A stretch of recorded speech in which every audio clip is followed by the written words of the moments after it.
you're comfortable enough to do so. And oddly enough, lately I've been thinking about this, looking for a virtual assistant.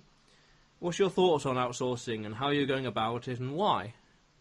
So are you talking about outsourcing only in terms of a virtual assistant, in terms of admin, or outsourcing in terms of what you're doing, like actual physical work? Everything. So in terms of admin outsource, I don't tend to sort of do any admin outsource or virtual assistant. I'm not yet that busy to have a virtual assistant. In terms of sort of admin and emails and things like that, I'm happy, comfortable handling things myself. But in terms of bringing on people that are sort of either more specialized in a certain area than I am, or just to practically take on the workload that I could do myself, but other matters take sort of importance if you're at the forefront of the business, obviously. So there's sort of two sort of main reasons I would outsource. One is if I take on a sort of a bigger project that requires one bit that I'm not particularly good at myself, i.e. animation, for example, or illustration. I wouldn't be I'd do it, but I wouldn't be comfortable at it myself. And I know there are people in the world that are much better at it than I am, in which case I go out to the world and see if there's someone that would like to collaborate externally that is from that exact niche. And by that I would know that, you know, they're obviously professionals at that exact niche. No one single person can be good at everything, especially when you come from a background of a little bit of this, a little bit of this, a little bit of this. So that's the one reason I would sort of outsource things to an external team, to bring in experts from other niches. Another reason would be, which also happens quite often now, especially that the workload comes up, is to take people on for certain projects when the workload gets a little bit too much. So when we know we have a deadline coming, and we need sort of obviously to reach it, but other matters like admin, for example, take obviously priority as being at the forefront of the business, then obviously people need to be brought in to sort of cover the workload that I wouldn't be able to do myself that I would a year ago or so. But in terms of you asked what do I think about it? So in terms of that, I think you just need to sort of trust who you're outsourcing to. So there are obviously cases of people, you know, outsourcing workload just primarily to get a 70-80% margin on what they're charging the client, and outsource it for cheap. And that quite often backfires. I've seen it happen where sort of people outsource work and then it doesn't come back as in the quality that it should have or you would expect it to. And there's nothing you can do. You just have to sort of learn from it and go on. But majority of the time, if you trust the person you outsource to, you're likely to bring them into an external team more and more if you trust their work and if they know what they're doing. So speaking of work, why and how did you get into all this marketing stuff and digital media with regards to university and everything? Why? I just think it's sort of the world we live in. I'm 21. I was born in '96, so I'm in that exact era that I was brought up with the sort of internet coming into play. I was brought up in Poland, so I was a little bit back as well. So Eastern Europe, the internet and things like that kicked in a little later into norm than the UK or the US. So when I was sort of in year 2, 3, 4 or whatnot, the internet started to become, you know, people started going, hold on, this is actually something that might be actually useful one day.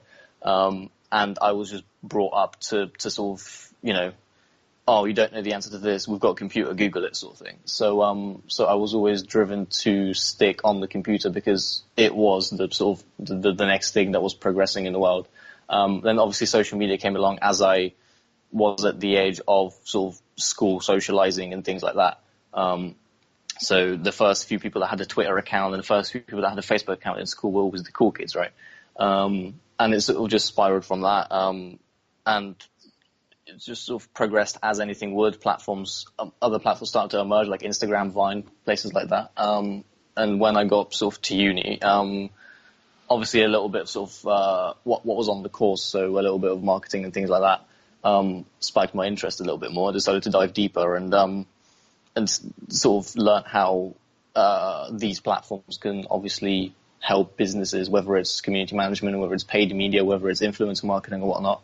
And it's quite intriguing to sort of see how the world's moving from, you know, TV advertising paying hundreds of thousands of pounds for 30 seconds on the TV to now going into the world where everyone watches Netflix on their own time and no one actually watches TV adverts anymore. So people are trying to sort of understand how this whole social media thing works, and it's sort of good to be part of it so early on. Yeah, a lot of people don't fully understand it, and a lot of people tend to go for the old-fashioned ways of the televisions and the advertising and all that, and it's Precisely. not as effective as it used to be. It's overpriced. It's not as leveraged as it used to be. It's very much overpriced. It's very much overpriced, and a very good example of that is you probably know this yourself because you live in the UK. The price of a TV license to watch the BBC, you can actually have a Netflix subscription or an Amazon Prime subscription full of everything that you can watch on your own time for less than that, really. So things like that are majorly overpriced these days. Oh, I didn't realise. I never bothered with Netflix, and TV license has recently been cancelled. So it's like, well, I don't watch it anyway. So I didn't know that. Interesting. Okay. Yeah, very interesting. So I'm curious then. What are you working on now? At the moment, a few projects that I can't actually mention publicly because they're sort of under NDAs and things like that. But a lot at the time, generally speaking, a lot of branding work and a lot of promotional stuff is coming along. With obviously people coming out of the holiday zone and back into reality in September. So obviously August is known to be the sort of dead month where people slow down, take a vacation or whatnot. And September is where they come back and realize they have to do some stuff with their business. So sort of promotional stuff is at the forefront at the moment a little bit. Apart from that sort of ongoing sort of social media stuff. But yeah, always looking to sort of see where there are new opportunities around the area. Yeah. So how was the holiday season time? August. How has it affected you? How has it affected me? Last year, I'll start with last year because we were sort of trading last year at this time. Last year, it didn't affect me because last year I was sort of working full-time throughout August, and it was sort of a steady stream of work and everything was normal. Whereas this year, I decided to take a bit more of a lenient holiday, which probably wasn't a good idea, but going into uni and running a business in the next month. I'm glad I took sort of 2.5 weeks off. Not fully off, so things were still operational.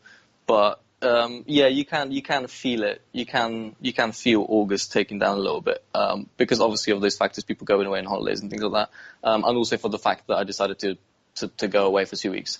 But then again, touching point on the whole outsource thing, having an external team also helps with things like if I wanted to go away for 2 weeks and do 50% of the workload that I would normally do, I then have someone else to take on the projects or take on the tasks that I would not be able to do otherwise when I'm away. So that also helps with that, and that worked out just perfectly fine this year. So projects were carrying on being executed whilst I was away. All I needed to do was just sort of oversee them and make sure everything's being done correctly, and they have. So it's just again a matter of trust and putting the right people in the right place.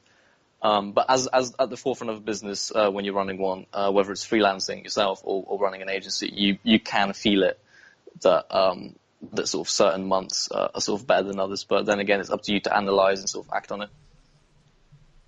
You mentioned it briefly, but trust and finding the right person. How do you go about finding the right person to outsource to? How do I go about? Mainly it's sort of from connections, really. So the sort of connections in the area, asking people around, people that I know, people that you sort of meet at random, regular meetings and gatherings, things like that.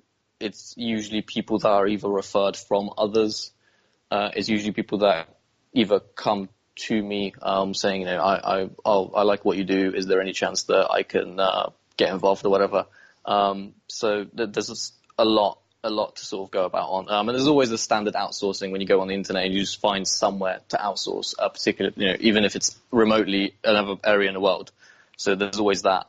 And that proves a little more risk because you can't have, a one-to-one meeting or whatever.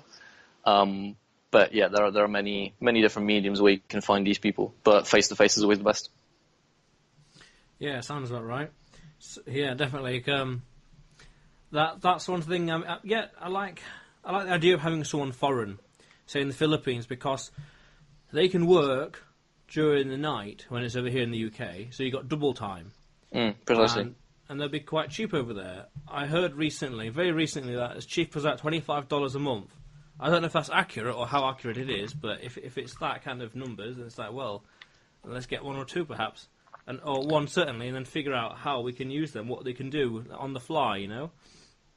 Yeah, I mean, outsourcing from places like sort of India and Philippines and places like that has also, companies over there or people over there start catching on to what's happening, and there's plenty of companies now, not even individuals, plenty of companies that hire out their teams of whether it's developers, animators, or whatnot, to European and US based businesses, because they know these businesses would like to run 24/7 and with an external team elsewhere in the world in a different time zone. That enables them to do that, and at the you would naturally get a team of whatever 25 developers for the price of 2 full-time ones here in the UK or whatnot. So a lot of people explore with that, and a lot of these companies are now established and provide those services, like you say, for 25 a month. You can have a developer on hand to do unlimited hours of work or whatnot. Yeah, good. That's the whole point. Leverage, doing more stuff around the clock. Yeah, precisely. So, what is next for you? Oh, that's a good question. What's next for me? I'm determined to see this out as far as possible. As I said, I had no sort of 4, 5, 6, 7 years ago. I had no intention to.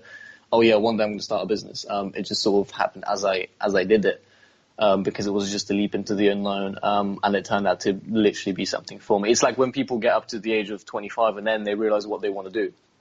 I somewhat knew what I wanted to do when I was 9. I knew I wanted to draw pretty things on a computer, but I didn't know I wanted to do it for myself until I turned 18 or 19. So next for me is to probably carry on as I am. It's scaled quite nicely it's grown quite nicely in the just over a year it's been running.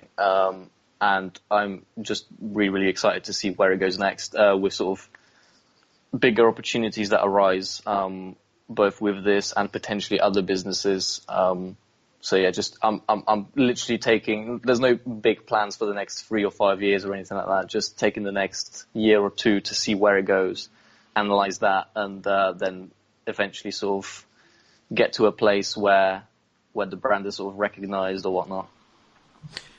You said that 4 to 6 years ago you had no intention. Why was that? I have no idea. I just never thought. It's one of the things that you sort of never catch on. I always knew I had sort of a bit of entrepreneurial sort of feel in me. So in when I was sort of 11, 12, 13, when I first started gaining these skills online or in Paint back then, really, and Photoshop, things like that. I knew that okay, I can actually sell this stuff. So family members and things like that, little bits and bobs. But it never occurred to me that one day I can actually make a living out of this. It was always go to uni, be in the uni bubble for 3 years, find a job, because obviously every graduate finds a job at the end of uni. Not true. And that would just be the path. Like you've seen many people do it. You see it on TV, you see it in sort of articles. But then the reality, the university bubble burst by me applying to sort of yearly placements, and no one really sort of even replying to them.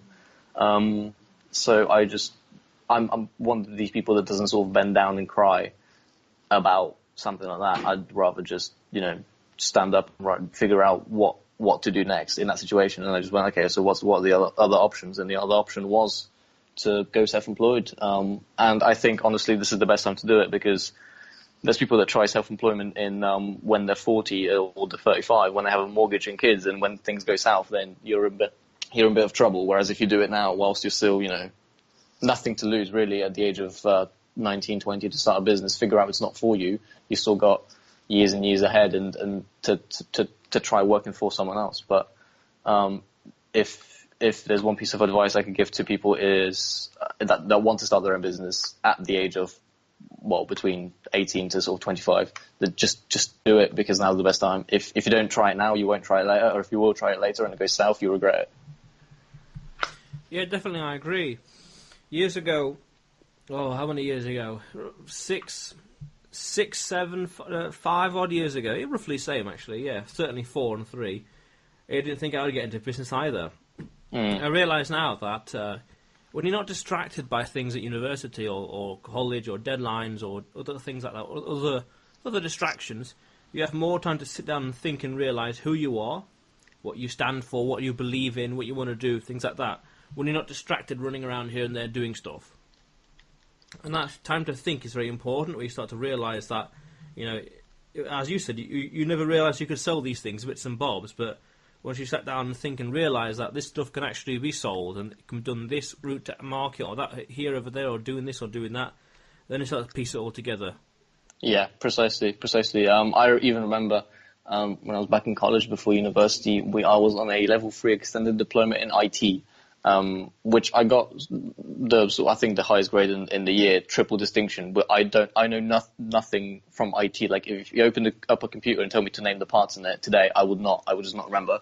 And that was sort of one sign for me a few years, like two years ago. It came to me that I did a level 3 extended diploma in IT, and I really enjoyed it, and I got the highest mark out of everyone, and I got the best grade. But now I literally know nothing of it. And that's because I had zero interest in it, actually. So I did it because I was good at it at the time. It interested me at the time. But after that course finished, I was just sort of bored of it. And there was nothing that sort of came of it. It's not something that I would happily sit down on a Sunday afternoon and do. Whereas what I do now is what I'd sit down happily any time of day and do. So it was just a matter of figuring what you did in the past as well, and figuring out that, actually that maybe wasn't for me. Even though you did well at it, that maybe was not the thing that you should be doing. Yeah, definitely. I used to study video game design at college and university from 2009 until like 2014, and technical art essentially. And about two-thirds through university, I started to realise this isn't me. I'm more of a leader rather than a follower. I'm more of a visionary than a bureaucrat or an administrator behind the scenes. Starting to realise that, and it's like that starts to grow and fester and turn into other things and other ideas and ambitions. Yeah, I know what that feels like. What happened? What was your story? Well, that was pretty much it. What I just told about the college story, I did all that, and I thought, admin and IT admin and network topologies and things like that. And at the time, it was really cool. But when I finished it, I realized I had zero interest in it outside of that, outside of doing those 20 assignments a year in college and being good at those. Outside of that, I had no interest in actually pursuing that. And I think that's sort of where gaps are in things like sort of education as well. People think that what they're doing in college or at uni in the uni time is enough, and as long as they're enjoying it, as long as it's okay in that lecture or in that workshop, that's what you're going to be good at for the rest of your life, right? Whereas that's not true. If you go home after that lecture that you enjoy and you don't want to do that thing that you have that you've just had in that workshop or in that lecture, you're most likely not going to enjoy it when you actually finish the course, no matter whether you get a really good grade or a really crap grade. So I think that was a matter of analysing the sort of time spent and how much time I actually spent on the thing that I did in college outside of it, and the answer was zero. And that might be why I was so good at it in college, because I just did all the work in college and then went home just so that I could escape it, because I didn't like it that much. And I think the passion lies in the things that you don't want to escape. So the things like now, sort of the things I do now, like graphics and social media and marketing, I don't, there's never a time that I'm like, oh, I've had enough of this. I have to leave it. I can't wait to go home, because that's not what passion is really. So yeah, again, just to reiterate, like, if you're doing something and you see that it doesn't actually mean that this is something you want to do in life, because in a year or so, when you actually finish having to do that, when you no longer have a legal obligation of a college to do it, you might not be inclined to do it out of your time. All right, so earlier you said that if you're between the ages of 18 and 25, you should just start a business. Why do you think that is? Well, that doesn't go to everyone. If there are people that are meant to be entrepreneurs, there are people that are not meant to be entrepreneurs. I know plenty of people that exceed in, following people's orders and things like that, and they're extraordinary at it, whatever field it may be in. But if you do feel like you're an entrepreneur and you do feel like you want to start a business, and there's plenty of people that feel like, oh yeah, I want to start my own gaming company, I want to develop a game, and especially people that have those skills, that they are able to develop games, they are able to draw animations for people, they are able to program websites and software, and they have the desire to work for themselves, have the freedom, set their own hours, not have a boss, build their own team, build an empire, then I think the best way is to just start. And especially if you have these desires between the ages of 18 and 25, you should just do it. Because even if you do it, whether you do it like I did during university, whether you do it whilst having a part-time job and just hustling after your part-time job, whether you do it whilst you have a full-time corporate job and you secretly hate sitting behind a desk in a booth signing paperwork all day, I just think if you have the desire to do so, do it. It's not to say that everyone should start a business even if you don't want to, because there are people that just don't want to, and I didn't want to until about 4 years ago. But if you do have the desire to, I think you should just try it, because you have literally nothing to lose. And reading textbooks and things like that to help you start a business is not going to help. You don't learn to ride a bike by reading a book about it. You learn to ride a bike by getting on a bike and falling off it 10 times, right?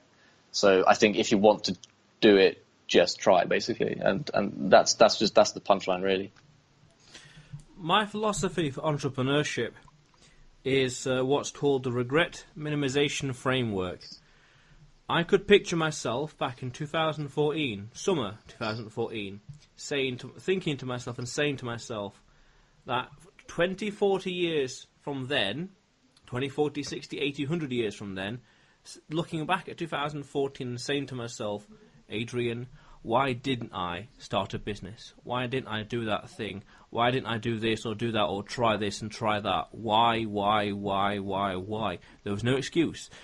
I had the health, the time, opportunity, etc., etc., etc. Why didn't I start it? So I could predict back then that I would regret not trying to do something that very few people had done before or tried before. And also I've come to realise that entrepreneurs are willing to do the work that other people will not do, so in the future they can live the life other people cannot live. Yeah, precisely. That's very accurate. What was the catchphrase you mentioned again? The regret. What was it? Regret minimization framework. Yeah, I can 100% get on that. I think if I waited another few years, I think if I wanted to start a business after uni, and potentially got on a grad job or some sort of job after uni, I would start to feel that, because I think my sort of entrepreneurial sort of spark, whatever, would have come through by then when I got into a full-time graphics or whatever job, and would have inevitably started to hate it. So I think I would have been at that stage if I hadn't realized that this time. So I guess people not replying to my applications to a placement was a good thing. Because it allowed me to get on that sort of entrepreneurship wagon a few years earlier and not have that regret, and then make those decisions of whether to quit, whether to carry on a job that I hate, and things like that. So yeah, that's definitely a thing that a lot of people, and there are a lot of people that never act on it. There are a lot of people that go through that, get a job, hate the job, move to a different job, and never realize that they can actually try to have a go at entrepreneurship. And then, as I said, they get to the ages of 35, 40, 45 when they think it's too late. It's probably not too late. It's just you've got more of a risk, and people are less inclined to take more of a risk when they have a family, when they're 18 and they're living with six mates in a flat somewhere. Yeah, everyone says it's too young, and then all of a sudden you reach a point where it's like too old. Yeah. Too old. It's like, what happened? When did that change over? Where's the right time? Is in your head, unfortunately. I think that's a bit of a shame. A lot of people don't start the business, or they think they're too old, or things like that, because it's like a lot of people have a lot of potential to do things in life. They can make a lot of change or do remarkable things in life, but they just don't do it. In economics, that's called human capital, And when the human capital, your individual strengths or talents are not fully realised, I see that as a waste, as a loss of opportunity and as a loss of talent, where it's not being used or leveraged to the best of its ability. So these people out there right now, for example, there's somebody out there today that would beat Tiger Woods in golf, or could beat Roger Federer in tennis, that might be better at football than, I don't know, Wayne Rooney and Beckham and all the rest, but they don't realise that talent, as in they don't recognise they have it, and or they don't dare to strive to fulfil it and strive to enhance it and take it to the next level. There are plenty. Yeah, I imagine there are plenty of people like that. It is a shame. A lot of it might again come from things like going back to that college story again.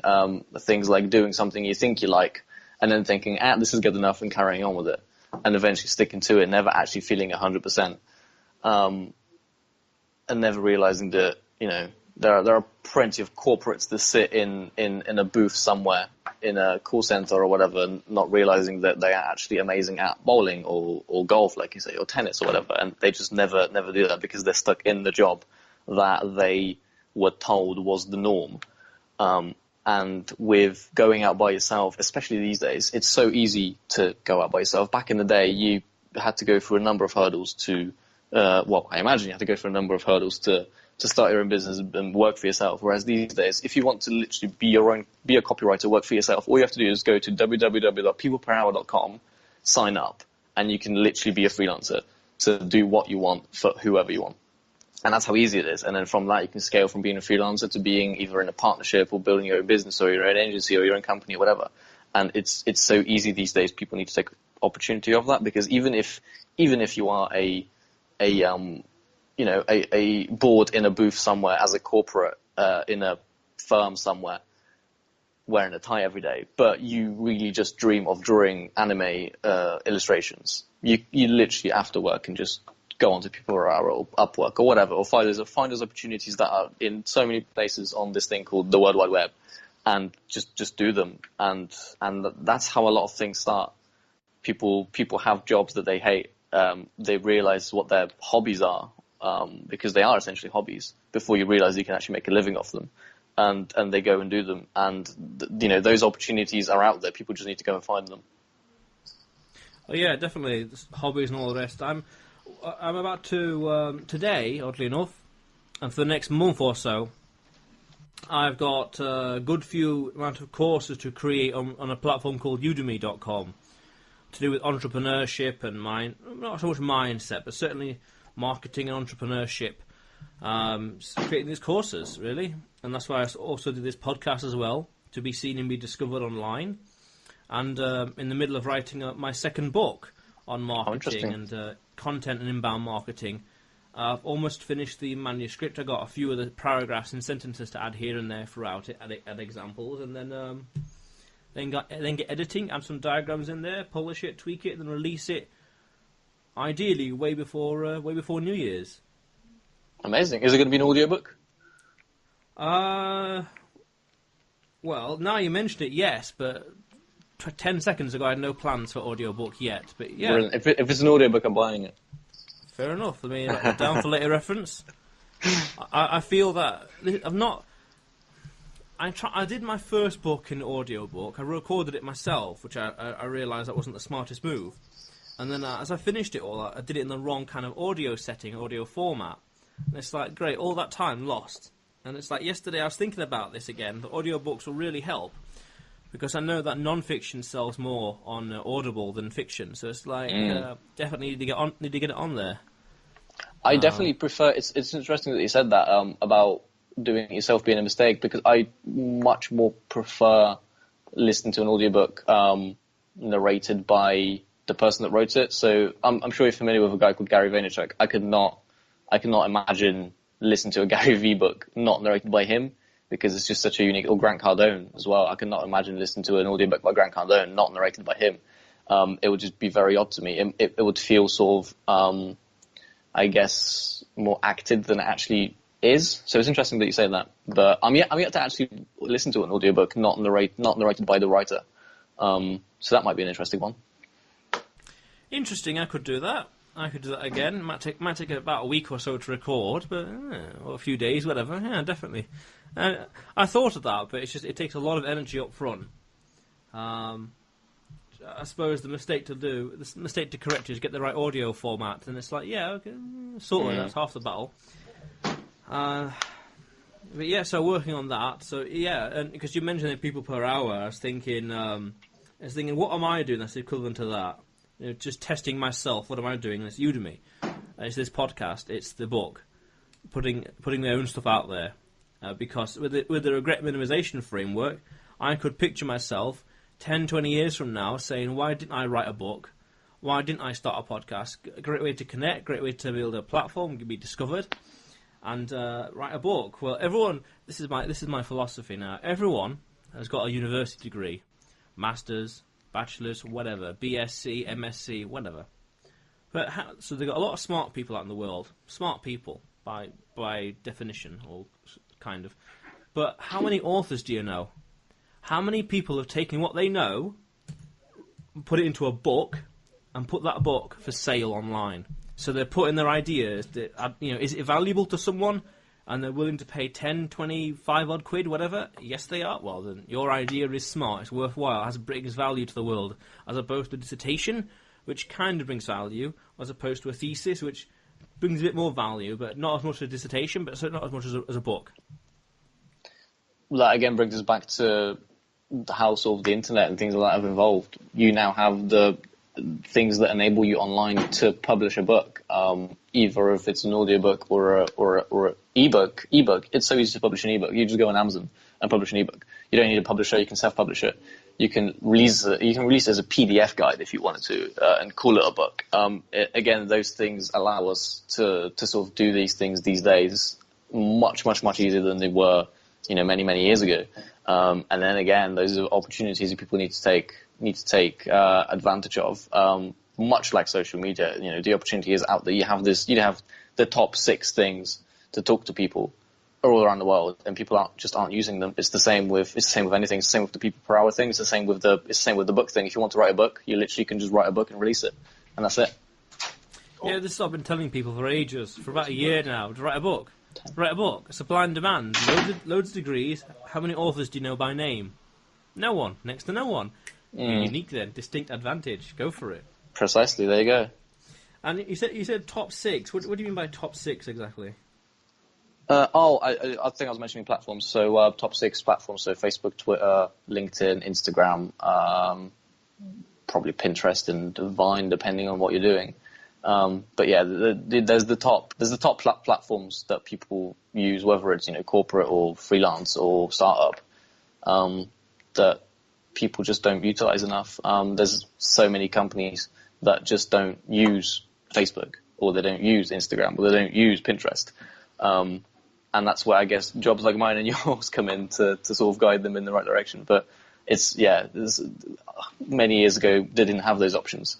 Whereas now, if you want a video to go viral, you just make a video and try and make it go viral. You send it to people, and that's about it. Yes, and as we begin to wrap up this podcast, there's one thing I'm very curious about. And what do you think the world or the norm will be like for 10, 15 years from now, in terms of marketing and the top 6 and all the rest? Ooh, no pressure. All right. I definitely think TV advertising will die down a little bit, because there's no way people, massive corporations still pay for these things, these 30-second ads to 60-second ads.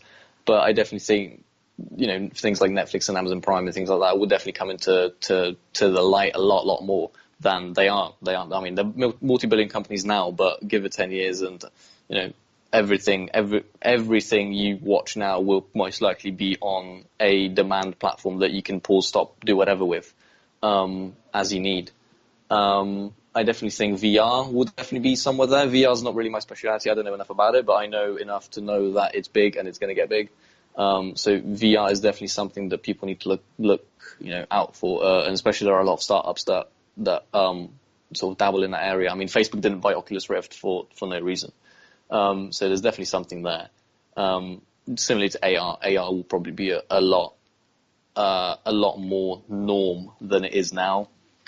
And obviously social media, things like Facebook are gonna, the first thing you do when you go on the internet is Google and Facebook. I mean, they're the leading sort of powerhouses in this world, and that's how it's going to carry on, I think.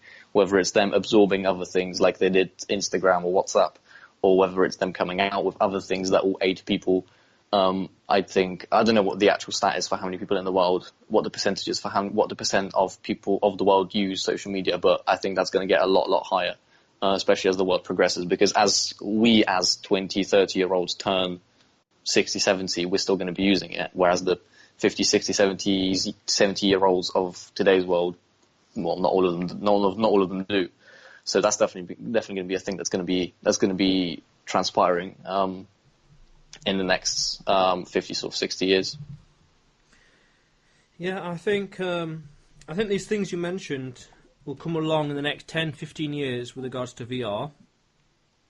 I saw an article yesterday, briefly, talking about how in the James Bond film, I can't remember which one it is, the Lotus E-Sport that came out the beach, that underwater car that drives in the beach, that one, they wanted, some billionaire, China or elsewhere, wanted to make that a reality, an everyday occurrence, and it's like, well, why not? And that reminded me of this principle that Hollywood is always projecting the future. So things like Born Supremacy, or, I don't know, one of the Bourne films, or Minority Report in 2002, with regards to all the interactive computer screens as opposed to keyboards and mice, swiping things all over the place. That was going to be that's probably 15 years away. That is, and things like flying cars and all the rest. I'd say that's 20 or so, 30 years away. And you mentioned augmented reality as well. I wouldn't be surprised if Pokemon Go is going to be like the precursor or the Pong equivalent, where it's like the really first thing that was created years and years ago, before it all went mainstream and big, and look how much it's changed since then, kind of thing. And you mentioned it as well, like social media. I think social media, I think SEO, I think social media is killing SEO. And search engine optimization is not as powerful or relevant as it used to be. And also, to put that in perspective, I live in Wolverhampton, and London is around 200 or 150 miles away from here. If you want to get from Wolverhampton to London, you've got a few choices. You can either walk, drive, get the train, coach, or get a plane. Now, focusing purely on SEO is like walking to London. You'll get there, it'll work, but there are so many better alternatives. When you're like up on YouTube, for example, you upload a video and you're a subscriber, you get a notification, new video from such and such, and the title, and there's a thumbnail 9 minutes ago. No SEO required. You click that notification and you consume their video, their data straight away, bypassing Google and SEO completely. So I think that a lot of people need to realise that SEO is dying and social media is killing it. I mean, AdWords is already a lot less valuable than it was 10 years ago, because of the things that Facebook, Twitter, Instagram, LinkedIn, and YouTube and platforms like that can do, all for free. Facebook's a little bit more pay to play than it used to be 5 years ago, but still, it's so undervalued, Facebook advertising, when you weigh it up against AdWords or whatever.